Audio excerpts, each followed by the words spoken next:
All right. Hello again, everybody. This is John checking in again for day two. I'm going to try and make better eye contact with the camera. I was looking around a lot last time.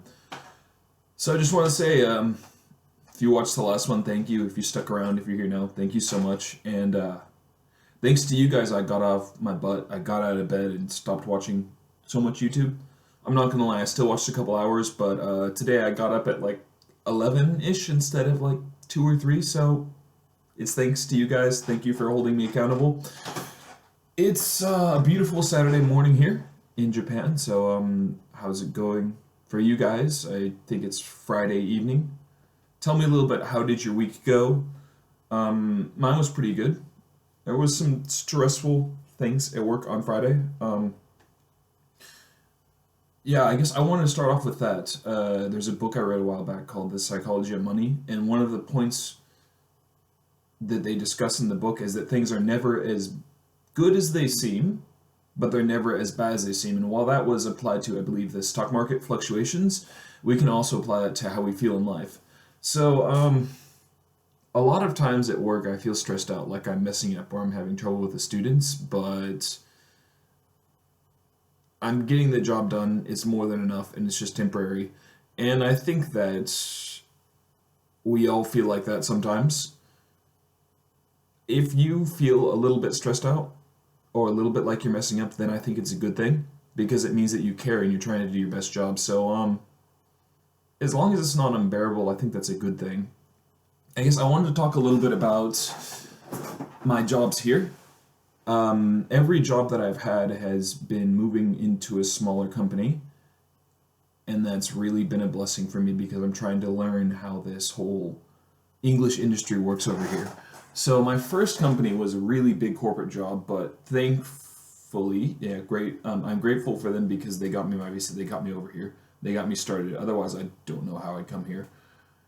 But it was a big corporate job, a little fake. You never really saw your higher ups or your boss. There was no real connection. Second job was pretty good, but it was dispatch. And my final schedule was really intense. I had 9 schools. I was going across like 3 different prefectures. A lot of the schedules changed week to week, and it was just too much stress. I couldn't handle it. I was drinking too much. I couldn't sleep at night. I was missing my workouts. So I was given an opportunity to come to my current job, and finally, I'm in a position where I can actually learn a lot. I say hi to my boss every day. We always discuss how we're going to make our lesson plans. We discuss the students one by one. I know about 120 students by name, so that's also really good. I've become much better with names since I've been at this new company. I'm the only full time employee there, and it's like an apprenticeship, basically. I'm really enjoying it, and I want to get the most out of it. So yeah, that thing aside, I guess I wanted to talk to you guys a little bit about goals, as I may have mentioned last time. So you guys can tell me, I guess, what goals are you working towards? What do you want? I think it's really hard nowadays, as I mentioned before, society being as complicated as it is and as many distractions as we have, to actually sit down and focus and even think about what you really want. I think most people are caught in this perpetual, what should we say, perpetual cycle of reacting, and that's not really healthy. I always think of it as people who watch the news too much. Yeah, if you watch the news too much, you always think that the world is full of terrible things. Bad things are happening. Bad things do happen, but they're the exception, they're not the rule. That's why they're on the news.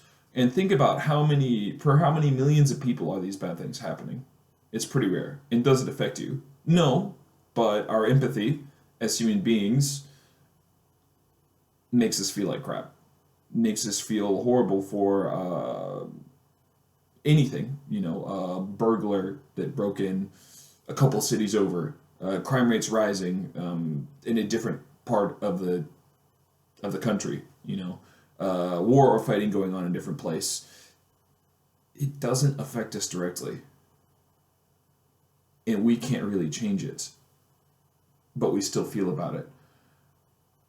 I think it's more important to change what you can for yourself in your own life, so don't worry so much about that. I know it's easier said than done. Anyway, getting back on the topic, well, as I just mentioned, why I got to that point was, stuff like the news keeps you reacting, and that's not healthy. If you're in a constant state of reaction, you're always stressed out. It's taxing metabolically. It's bad for your health. It's taxing on your mood and the way you treat the people that you care about. It's just bad. It makes you irritable. It makes you feel worse. So go outside for a walk and put on some nice music. Try and think about something else. Yeah, because we can't change much individually, and I think that's good. Um, I'm reading a book right now called The Subtle Art of Not Giving a Fuck, and that's kind of a point discussed in that book. With there's very few things that you can actually change and that you actually should care about.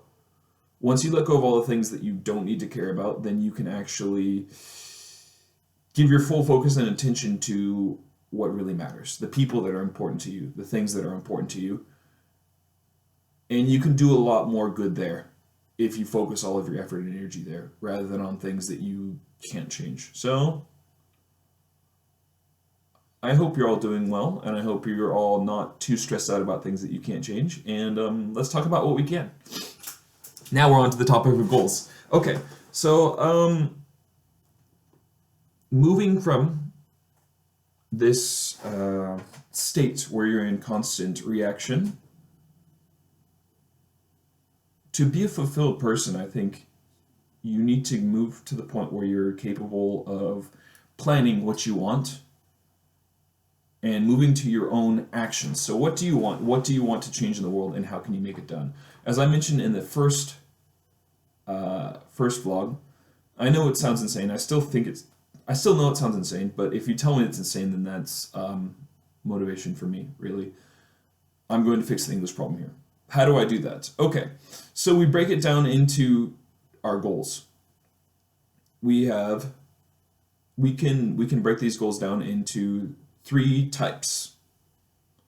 So that, as I mentioned before, was my lifetime goal, which would be outside of these 3 types. That's an even larger time frame. But let's break it down in terms of time frames. Okay, so we can say we have short term, medium term, and long term. And as for these goals, I would put my goal of fixing the English problem here as a matter of personal fulfillment. But as for these goals, we can break them down into short term, medium term, and long term. That would be our time frame, right? On the axis of time frame, how long we want to spend working on these goals. Okay? So for short-term goals, let's start with about today, within a day, within a couple of hours, starting as short as that to a time frame of, let's say, about 2 weeks. Okay? So short-term goals, 1 day to 2 weeks. I don't know why I'm writing it down. You can't see it. Okay, so we're starting with short-term goals, right? So for me, short-term goals, let's say,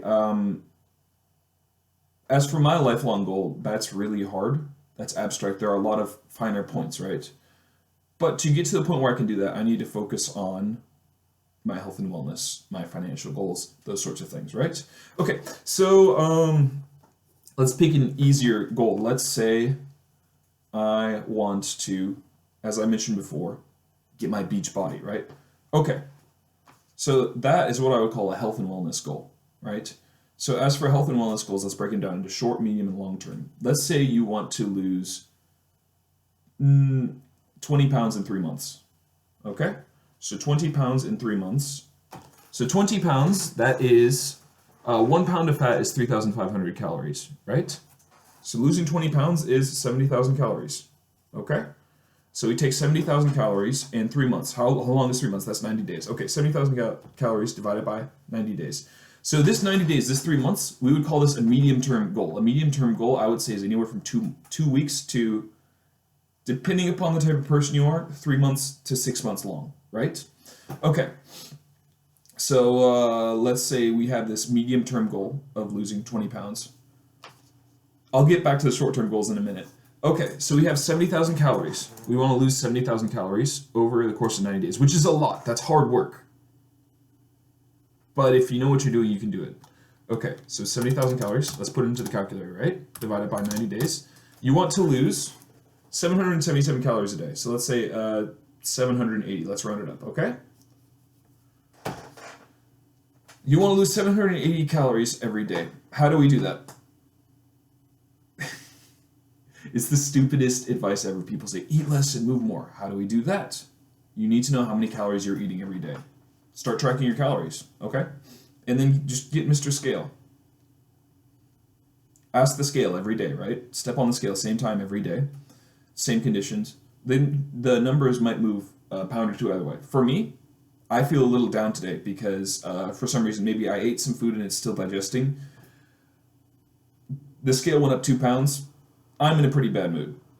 Well, that means I need to track my calories. That means I need to maintain my deficit. I'm at about 825 calories less, okay?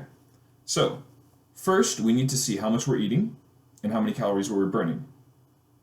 We have two options. We can eat less, or we can exercise more, or we can do both, ideally. If you want to lose a little bit of weight, it's better to keep it at 200, 300 calorie deficit. That's just a lifestyle change. But let's say short or medium term goal, okay?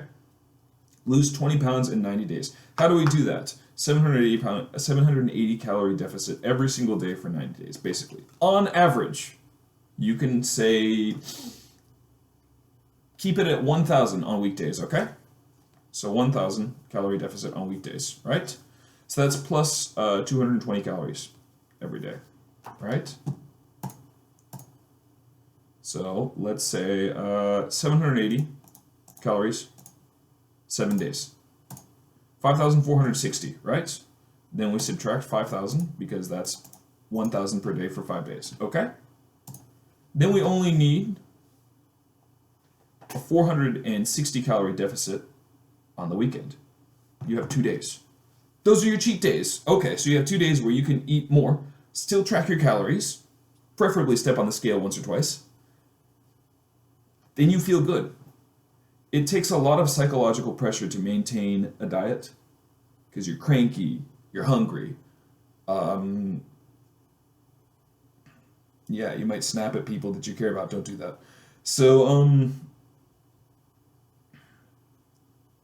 the goal is to maintain a new lifestyle, not to just look good for a short period of time. Anyway, so that's my health and fitness goals. I've thought a lot about dieting and losing weight because I really want to do this bodybuilding thing. Seriously. So for me, my short-term goal would be, if I want to lose 20 pounds in 90 days, that's close to my goal, right? So my short-term goal would be every day, 780 calorie deficit. Or, over the course of the week, 5,460 calorie deficit every week, okay? That's my short-term goal. My medium-term goal would be to lose the 20 pounds, okay? That's in 3 months. Now, my long-term goal, for me personally, my long-term goal is to, okay, why am I doing this? I want to be in a bodybuilding competition at 32. Okay? Well, I have a lot more details I need to work out between now and then, but what does that mean? Eat more protein. Work out more. Eventually put on weight. But right now, I just want to have abs. I've never had abs before. So, that's my process of goal setting, and you can apply this to anything. As for this goal setting metric, so we have short-term goals, anywhere from the next hour within the course of 1 day to about 2 weeks. Medium-term goals, 2 weeks to, depending on the person, 3 to 6 months. Long-term goals, this is anywhere past 6 months to, I would say, cap it at around 3 to 5 years. Again, 1 year is a solid point to start, especially if you're just starting this type of goal setting. But you have to want to do something if you want to set goals. Otherwise, it's fine. Just if you're feeling good, then I'm really happy for you and keep doing what you're doing. But this is just the system that I've been trying to use. And again, thank you all for sitting and listening to my ramblings. You'll all keep me accountable. One of my goals was I want an online presence. As for my online presence, okay? So, we have three types of goals, as I would categorize them. One is health and wellness. I just told you guys my health and wellness goals and how I break them down, basically. Second one is financial. Financial, money is very important. Okay, what do I want to do? Save some money and pay off my student loans. That one's a bit harder. So again, just like calories, spend less, earn more.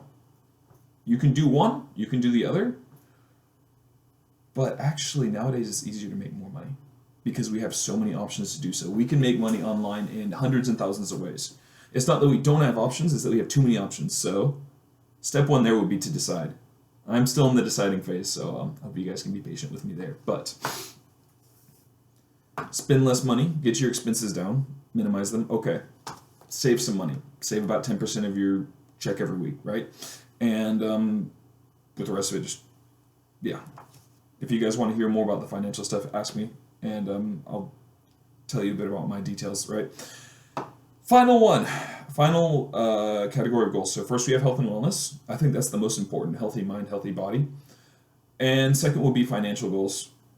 Money makes everything happen. That's just the world we live in. That's how it works. It can't be helped. It can't change, right? And the next one's fulfillment. You want to feel good. You want to feel good about yourself. You want to feel good about the world. I find fulfillment through my work. I had trouble putting a goal here because long term, my lifelong goal will be, again, fixing the English problem, right? However, part of why I've been stressed out at work, I realized, is that I'm not quite starting and ending my classes on time. And then that puts in a bit of a jam for the other classes. So what can I do? I can work on my classroom management skills. How can I break that down? Okay? Those would be ultra short-term goals. I have 50-minute lessons for my lessons that are in the classroom. Those are where I'm struggling, right? If I have a student who's struggling, they'll keep the whole class behind. So what can I do? I can help out the student as much as I can, but I need to continue the class going, okay? Give the student a hand. Okay, close your books, get them out. And I can take a look at a breakdown, let's say a minute-by-minute breakdown of how the class should work, and just use my watch. But yeah, this is where I struggle. Tell me, where do you struggle? Do you have some issues in your job that you want to do, things you want to improve? How can you do better? What are your life goals? What are your long-term goals? What are your health, financial, and fulfillment goals? My other long-term fulfillment goal is be a good husband. I'm not married, but if I'm a good husband, then that won't be an issue. Yeah, so I give that a few years. It's still a work in progress. I've always heard that your 20s is the time to mess around and just find out how life works. And I've got about 2 more years, so a year and a half. Oh, goodness. Whew. A year and a half. So hopefully I'll have things figured out by then. Yeah, I don't want to be preachy. I don't want to tell you guys how to live your lives, but I just wanted to let you know a little bit about how I'm working on things, how I'm moving forward, and what I'm interested in. And if you'd like to discuss anything about, say, like diet, health, fitness, anything like that, let me know. Also, my other goals, Japanese, right? Let's get on to that point, yeah. I've been missing a couple of days in these books, so my short-term goal for today is to catch up on these books. My midterm goal, this is a 6-week program, I've got about 3 weeks left, so get these finished, right? That would be just on the short side of midterm, right? And actually my midterm goal is to pass the test with a perfect score. That's my goal. So I'm going to over-prepare for it so much so that I'm ready for the next level. That's my goal. Will I reach it? Probably not, but if I don't aim as high as possible, then why not? Why not try, right? I'd be surprised. I'd be really happy if I got a perfect score, but that aside, I have these 2 books. These are 2 vocabulary books. I haven't worked these into my schedule. I need to work these into my time frame. I also have 2 quiz books. 500 questions about the test, right? I need to work these in too. So I'm struggling with peak efficiency as well. I have a lot of good ideas, but I'm far from perfect. And last but not least, I love teaching. I love my students Friday's an awesome day. Yesterday was stressful because I had problems I have 3 classes with a lot of students, and there was some form of problem in each class, and it was a little disappointing. But my last 2 classes are one-on-one. My last 2 students are awesome. They're just conversations. I love my students. I love my job. And one of my students gave me a souvenir. She gave me some cookies, so she's awesome. These are the cookies that pastry chefs love, so you know they're the best time, the top shelf kind, right? And I got a pretty little box to put stuff in after I eat all these, and she's so thoughtful. She even said to me, she said, I know you're on a diet, so just eat them a little bit, eat them one by one, take your time, but these are really good, so I love my job. Last but not least, I want to do a little shout out to my sister Mary, if she's watching. She made this. Reach out to her if you want something. If you want her to make a shirt, her style is awesome. She'll go and choose the custom letters and make it for you like that. And, Mary, I hope you're watching this. You're going to have to make me another shirt that says, ask me about my 6-pack, okay? For when I visit. Also, guys, for the people who I talked to about visiting, I will be coming this year once or twice, so I'll let you know when the time comes closer and we can make some plans. All right. I love all of you, and if you watch to the end, well, you're really patient. Thank you so much, and goodbye.